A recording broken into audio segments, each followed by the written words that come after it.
ان کے لب رنگی کی نچھاور تھی کہ جس نے ایک ویڈیو سوال ہے نبی کا در در کہتا ہے سنا ہے آپ ہر عاشق کے گھر تشریف لاتے ہیں سنا ہے آپ ہر عاشق کے گھر سنا ہے کیا کہتا ہے سنا ہے اس کے بڑے یہی کہتے رہے سنا ہے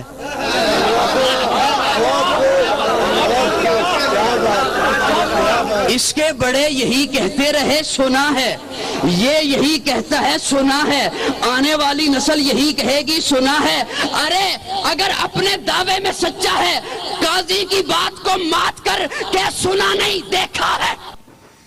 ان کو چھوڑ کون دیتا ہے کھلا ایسی مخلوقوں کو تھوڑا باندھ کر ہی رکھا کریں ویسے تو شاید اس کا جواب نہ فاروق رضوی صاحب نے دے دیا ہے لیکن شاید وہ ان لوگوں کو کافی نہیں ہے انہوں نے دلیل شاید اس بارے میں بہت مختصر سا کلام کیا ہے کہ اعلیٰ حضرت نے دیکھا ہے تو اس لیے انہوں نے کہا کہ ہم نے ان کا دیدار کیا ہے تو یہ جو اعتراض ہے وہ دو طریقے کے سوال جو ہے نا وہ کریٹ کر رہا ہے یا تو ان کا اعتراض حیات النبی پر ہے کہ نبی حیات نہیں ہوتے تو لہٰذا آپ کیسے آ سکتے ہیں یا پھر دوسرا یہ ہو سکتا ہے کہ یہ حیات کے تو قائل ہوں مگر یہ کہ اختیار کے قائل نہ ہوں کہ نبی اپنی قبروں میں حیات تو ہیں مگر اب اٹھ کر باہر نہیں آ سکتے ہو سکتا ہے یہ اعتراض اس لیے ہو کیونکہ اہل سنت میں کہا جاتا ہے کہ سنا ہے آپ ہر عاشق کے گھر تشریف لاتے ہیں تو یہ کہتے ہیں کہ دیکھا آج تک کسی نے بھی نہیں ہے اور ان پہ کوئی دلیل بھی شاید نہ ہو کہ نبی آ سکتے ہیں تو اس طریقے سے یہ اعتراض کر رہے ہیں ہو سکتا ہے یہ 2 معنی میں جواب ہو تو مختصر میں اس کا جواب دینے کی کوشش کروں گا لیکن پھر بھی جواب تھوڑا سا بڑا ہو ہی جانا ہے بعض لوگ اعتراض کرتے ہیں کہ میں کسی بھی بات کو 2 بار 3 بار ریپیٹ کرتا ہوں اس کے پیچھے دراصل وجہ یہ ہے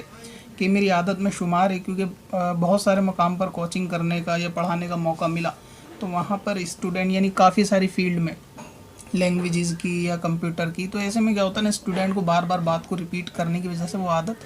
آ جاتی ہے کہ ایک ہی بار کو جب تک ایسا لگتا ہے کہ شاید سامنے والا سمجھا نہیں ہے اس لیے 2 بار 3 بار بولنے کی عادت ہوتی ہے میں اس سے تھوڑا اس کو کنٹرول کرنے کی کوشش میں ہوں لیکن پھر بھی اگر ایسا ہو جایا کرے تو آپ سن لیا کریں صبر رکھ لیا کریں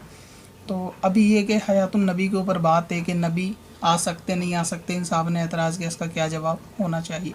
میں اس کا جواب پیش کروں لیکن اس سے پہلے میں آپ کو ایک چھوٹی سی یعنی مثال پیش کروں گا تاکہ آپ کو جواب جو ہے آپ کے ذہن میں بہت اچھے سے آ جائے اور میرا اکثر مقصد بھی یہی ہوتا ہے مثال دینے کا کہ جب تک سامنے والے کے بات سمجھ میں نہ آئے اس کو بس دلیل دے کے مطمئن نہیں کیا جا سکتا کیونکہ بعض چیزیں جو ہے نا دلیل سے عقل میں نہیں آتی اس کو بندہ زبردستی تسلیم کر لیتا ہے کہ چلو ٹھیک ہے جائز ہوگا لیکن کبھی کبھی وہ اس کو ایکسیپٹ اس کا ذہن نہیں کر رہا ہوتا تو اس کی پہلے ایک مثال سمجھے پھر میں آگے انشاءاللہ تعالیٰ اس پہ کلام کروں گا آپ کو سمجھنے کے لیے کہ ایک شریعت کے اندر ایک قاعدہ ہے ضابطہ ہے رول ہے نیم ہے فنڈامنٹل ہے پرنسپل ہے وہ یہ ہے کہ ہر وہ کرامت جو کسی ولی سے ثابت ہو نبی اس کو کرنے سے عاجز نہیں ہوتا اگرچہ اس کا ظہور نبی سے نہ ہوا ہو اب دوبارہ سمجھیے کہ کسی ولی سے کوئی بھی کرامت جو کسی ولی سے ثابت ہو نبی اس کو کرنے سے عاجز نہیں ہوتا یعنی نبی اس کو کرنے کا اہل ہوتا ہے نبی اس کرامت کو کرنے سے کمزور نہیں ہوتا چاہے وہ نبی کے وقت میں پیش آئی ہو یا نہ آئی ہو یا نبی نے کی ہو یا نہ کی ہو لیکن پھر بھی نبی اس سے عاجز نہیں ہوتا اور اب اس نیم کو اس رولز کو آپ پریکٹیکلی دیکھیں مثلا یہ سمجھیں کہ خواجہ غریب نواز رحمۃ اللہ تعالی علیہ نے کٹورے کے اندر ساگر کو منگوا لیا ٹھیک ہے اب لوگ اس پہ اعتراض کریں گے کہ ساگر کو کٹورے میں کیسے منگوا لیا نبی نے تو کبھی ایسا کیا نہیں تو نبی نے نہیں کیا نہ کرنے کی دلیل اس بات کی نہیں ہو سکتی کہ کر بھی نہیں سکتے ٹھیک ہے کیا نہیں وہ کبھی واقعہ انا ساگر ماں نہیں تھا تو پیش نہیں آیا جب یہاں تھا تو یہاں پیش آئے ویسے اور بھی بہت ساری اس طریقے کی حضور علیہ السلام سے معجزے ثابت ہیں کٹورے میں انگلیوں سے پانی وغیرہ کے نکالنے کے لیکن ایک یہ ہے کہ یعنی اعتراض والی بات کہ وہ ساگر سمندر جو ہے وہ اس میں ساگر نہیں بھرا کٹورے میں نبی نے تو ایسا نہیں کیا